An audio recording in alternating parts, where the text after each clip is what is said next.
Selamat pagi anak-anakku sekalian. Selamat bertemu kembali. Pada pagi hari ini kita lanjut materi kita, lanjutan dari video sebelumnya, yaitu aliran energi. Dalam suatu rantai makanan, transfer energi terjadi dari suatu organisme ke organisme yang lain dalam bentuk transfer makanan dari produsen ke herbivora, kemudian ke karnivora.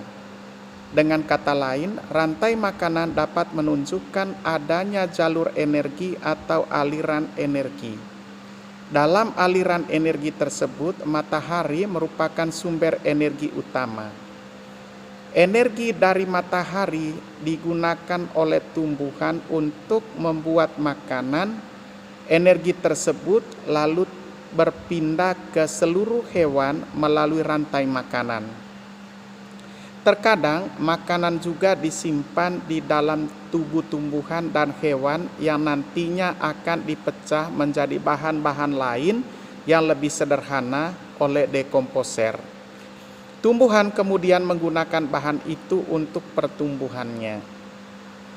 Kalau lihat gambar 7.5 aliran energi dari matahari ke tumbuhan dan hewan. Kita lihat produsen di situ ada wortel, ya, cahaya matahari, aliran energi ke wortel, dari wortel alirkan energi ke kelinci, dari kelinci ke ular, ular ke burung elang, ya. Nah, setiap tingkatan pada aliran energi dalam suatu ekosistem disebut tingkat trofik, ya, trofik 1, trofik 2 sampai tingkat trofik puncak. Produsen menempati tingkat trofik pertama yang paling bawah, ya. Herbivora menempati tingkat trofik kedua.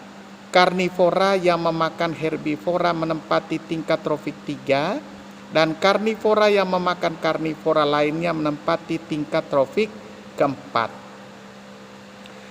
Nah, ini yang disebut dengan piramida makanan. Jadi piramida makanan adalah suatu piramida yang menggambarkan jumlah individu pada setiap tingkat trofik dalam suatu ekosistem. Piramida makanan umumnya berbentuk menyempit ke atas, dia kerucut ke atas, artinya jumlah tumbuhan dalam tingkat trofik pertama lebih banyak daripada hewan konsumen primer di tingkat trofik kedua, jumlah hewan di tingkat trofik ketiga lebih banyak lagi lebih sedikit lagi, sampai pada tingkat trofik keempat itu lebih sedikit lagi, ya. Oke anak-anakku, ya, jadi piramida semakin ke atas semakin kecil, semakin sedikit. Jadi yang paling banyak adalah yang banyak jumlahnya tingkat trofik pertama, ya. Kita lihat pada gambar 7.6, ya. Paling di bawah itu tumbuhan banyak, konsumen primer, ya, ukuran lebih kecil dari produsen, konsumen sekunder lebih kecil lagi dari konsumen primer, dan konsumen tersier lebih kecil lagi sampai kepada konsumen kuartener, ya, kuartener. Jadi itu piramida makanan, ya, dia bentuknya kerucut, ya. Oke anak-anakku sekalian, di situ ada kegiatan 7.1 identifikasi komponen ekosistem, ya. Ini tidak usah kita lakukan, dan kita lanjut dengan materi berikutnya adalah halaman 203, ya. 203 itu tentang komponen abiotik. Komponen abiotik dari lingkungan sekitar kita dipengaruhi oleh beberapa faktor, antara lain suhu, cahaya, air, udara, ya, serta tanah. Semua faktor tersebut mempengaruhi keberadaan dan kelangsungan makhluk hidup. Faktor itu biasanya disebut dengan faktor fisik yang menyusun lingkungan fisik organisme. Kita lihat anak-anakku sekalian, yang pertama adalah suhu. Sebagian besar tumbuhan dan hewan membutuhkan tempat yang hangat untuk tumbuh optimal. Tetapi beberapa organisme membutuhkan suhu yang relatif lebih dingin. Contohnya beruang kutub dan pinguin hidup di kutub dengan suhu yang dingin. Beruang kutub dan pinguin tidak dapat bertahan hidup apabila tinggal di hutan tropis yang hangat. Sebaliknya, harimau dan gajah hidup di hutan yang hangat, sehingga harimau dan gajah tidak dapat bertahan hidup di daerah kutub. Anak-anakku sekalian, pohon cemara hidup di daerah yang dingin seperti di lereng gunung. Kalau di kota Makassar itu di daerah Malino atau di negara yang bersuhu rendah. Tumbuhan yang habitat aslinya di daerah yang bersuhu dingin mungkin tidak dapat bertahan apabila ditempatkan di gurun yang panas. Di Indonesia, sapi dan kerbau dipelihara untuk diambil daging dan susunya. Sapi dapat bertahan pada kondisi suhu yang panas, tetapi kerbau tidak dapat bertahan pada saat musim panas. Oleh karena itu, kita sering melihat kerbau berendam di dalam kolam atau berkubang, sedangkan sapi tidak melakukan hal tersebut. Tingkah laku kerbau ini merupakan salah satu contoh adaptasi terhadap cuaca yang berkaitan dengan warna kulit. Yang berikut unta, atau yang dikenal dengan kapal padang pasir, memiliki toleransi yang baik terhadap suhu daerah gurun. Unta telah melakukan adaptasi dan membentuk suatu mekanisme bertahan hidup di daerah yang bersuhu tinggi. Adaptasi yang dilakukan unta antara lain sebagai berikut. Suhu tubuh unta dapat menyesuaikan diri dengan suhu lingkungan gurun, sehingga dapat mengurangi penguapan karena suhu lingkungan yang sangat tinggi. Suhu tubuh manusia hanya 37 derajat Celcius, dan apabila kita berada di daerah gurun yang suhunya mencapai 45 derajat Celcius, maka kita akan berkeringat sangat banyak sehingga menyebabkan dehidrasi.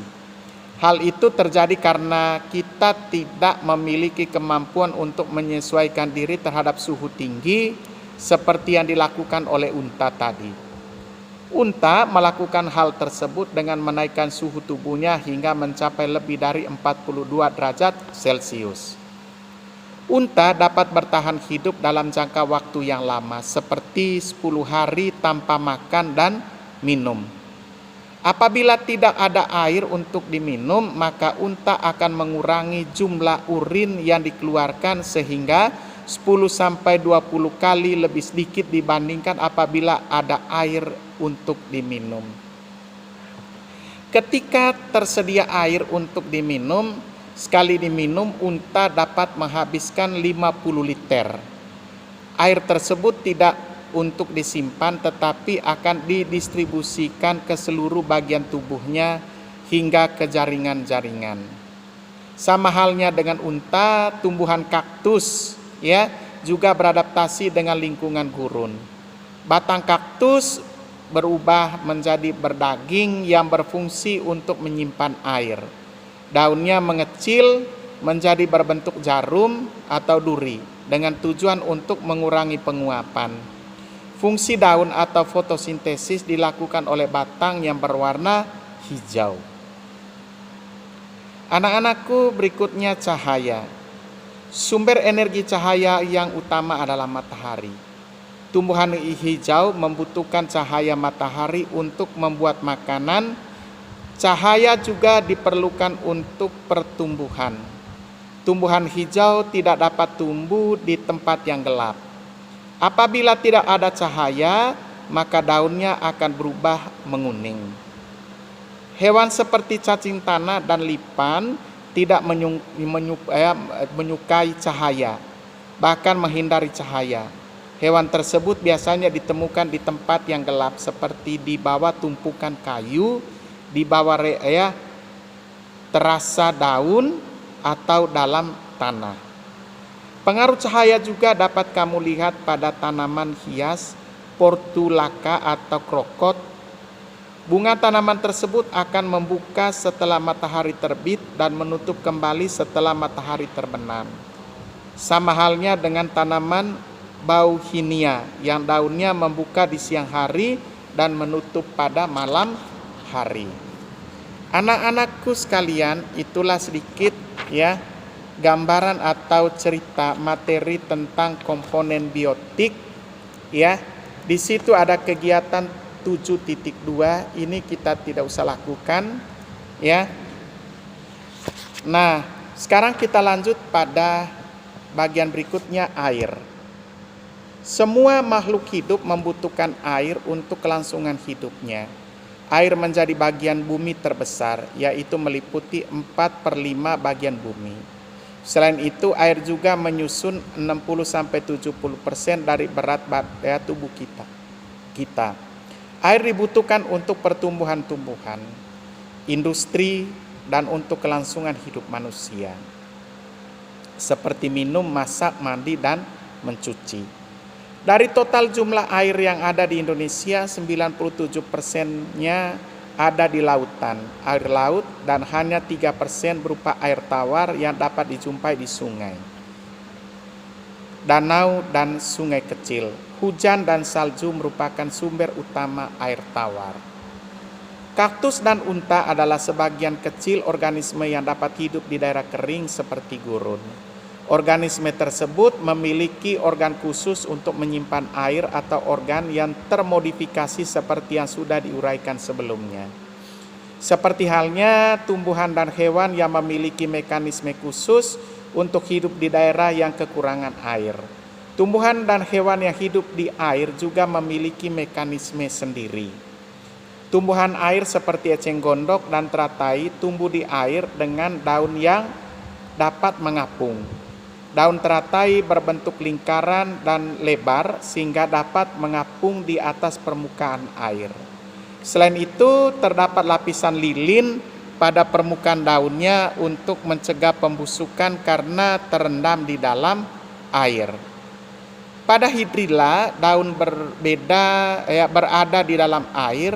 Daun hidrilla berbentuk tipis dan panjang sehingga tidak mudah terbawa arus air. Oke anak-anakku, itu sedikit tentang organisme yang hidup di dalam air. Sekarang udara. Hewan dan tumbuhan membutuhkan oksigen untuk dapat tetap hidup. Pada keadaan tanpa oksigen, hampir semua organisme hidup tidak dapat bernapas dan menghasilkan energi. Hal tersebut akan menimbulkan kematian. Selain membutuhkan oksigen untuk bernapas, tumbuhan juga membutuhkan karbon dioksida untuk proses pembuatan makanan. Karbon dioksida berada di udara dan dihasilkan oleh tumbuhan dan hewan selama proses respirasi. Siklus oksigen dan karbon dioksida di antara komponen biotik dan abiotik sangatlah penting untuk menjaga keseimbangan di alam. Namun akhir-akhir ini keseimbangan gas tersebut mulai rusak karena aktivitas manusia. Konsentrasi karbon dioksida di alam meningkat sehingga meningkatkan suhu udara dan menyebabkan pemanasan global atau global warming. Hal tersebut berdampak sangat besar bahkan untuk anak cucu kita nanti. Itulah sebabnya kita sangat perlu menanam banyak pohon. Udara dengan arus yang kuat disebut angin. Angin memegang peranan penting dalam persebaran buah dan biji. Buah dan biji yang penyebarannya dibantu oleh angin biasanya berbentuk kecil, warna cerah dan memiliki sayap atau bulu. Angin juga membantu proses penyerbukan. Tumbuhan yang proses penyerbukannya dibantu oleh angin akan memiliki ciri khusus. Apabila serbuk sari hanya sedikit, maka tidak akan efektif sehingga mereka memproduksi serbuk sari dengan ukuran yang kecil, ringan, dan sangat banyak agar mudah diterbangkan oleh angin. Contohnya padi jagung. Angin membantu menyebarkan bakteri serta spora tumbuhan yang dapat menyebabkan penyakit dan alergi. Angin yang bertiup sangat kencang jika dapat menyebabkan pohon tumbang, merusak cabang pohon, dan menyebarkan api. Di daerah pesisir pantai, bentuk daun tumbuhan dengan torehan untuk mengurangi pengaruh angin.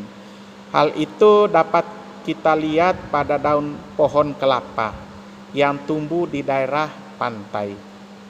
Angin juga membuat polusi udara mudah menyebar. Adanya angin menyebabkan asap membentuk lapisan di atmosfer. Hal itu terlihat jelas saat musim dingin, lapisan atmosfer tipis tersebut oleh karena asap tadi menyebabkan iritasi mata, sakit kepala, dan beberapa masalah bagi manusia. Kadangkala akan terbentuk juga kabut asap, yaitu ketika asap bercampur dengan kabut. Sekarang yang berikut anak-anakku, tanah. Tanpa ada tanah, sebagian besar tumbuhan tidak dapat tumbuh. Bahkan manusia tidak bisa berpijak. Apabila tidak ada tumbuhan, maka kehidupan yang lain pun akan mustahil ada. Tanah terdiri atas komponen-komponen sebagai berikut. 1. Partikel tanah dengan ukuran yang berbeda-beda, yaitu kerikil atau kerikil pasir, pasir, lanau, dan lempung. Jadi partikel tanah tadi berukuran yang berbeda-beda. Ada batu atau kerikil, ada pasir, lanau, dan ada lempung. Ukuran partikel pasir lebih besar dibandingkan lanau dan lempung, tetapi lebih kecil dibandingkan dengan ukuran kerikil.